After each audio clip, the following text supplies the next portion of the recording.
first week in May 1980. So 42 years this year we will have been here in Holland. Originally, I grew up in Auburn, Alabama, way down south. And myself, born and raised in South Bend, Indiana. Both of us went to Purdue University, West Lafayette. Our first jobs out of college was in the Flint area for General Motors. A lot of new people were moving to Holland. Professional people, many of the companies here, Prince Corporation back then was hiring people left and right. I was working for IBM over in Flint in the computer area, and this opportunity came up. And growing up, I always heard about the Tulip Festival, but never came this far. So it was just a way to get closer to home and a different opportunity. I commuted for almost 6 months. I would come in on a Monday morning, spend the entire week, and go back to Flint on Fridays. And actually, the girls and I would drive over. He stayed here. He did not drive back to Flint. So that was really my first impression. I didn't get a good sense of the city at all. Holland was different. Winter. Nothing, yeah, and it was winter also. But you know, back in '79, no stores was open on Sundays. You know, living in Flint, living in South Bend, and stores were just open 7 days a week. But gradually things started to, change as more people started moving in. Everybody were being friendly because they were from someplace else, and we could talk about the fact that, Holland's a little bit different from where we came from. We had the accounting background, economic background, a bit of marketing, and all of those types of things.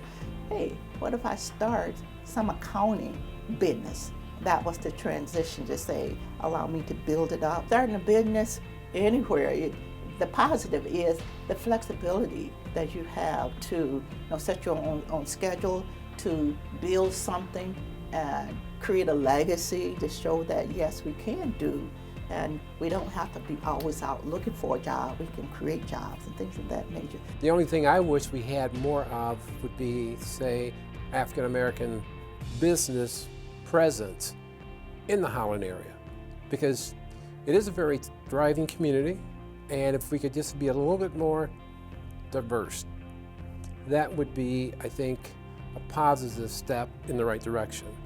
Making friends and contacts here in the local area had been not as an easy transition for us in terms of meeting, say, African American people per se. Just living here in the community, we were not affected as much as I can see some of the African Americans who have come to Holland with limited education, I would say. We raised our girls to always be involved, thinking for themselves.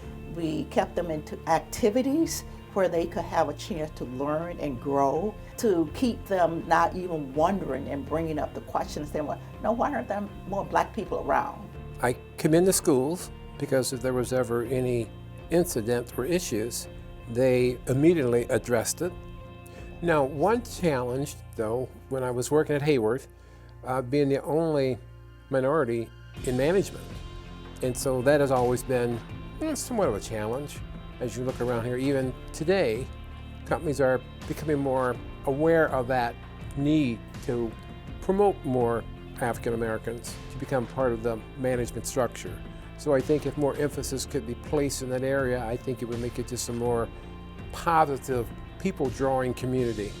I say that when you're in a situation, you look and see how you get the best of what is there, and the rest that don't affect you in regards to how you live, how you want to raise your family, you just don't let it seep in to your existence. Find the good, and the rest that is not helpful, leave it God to that part.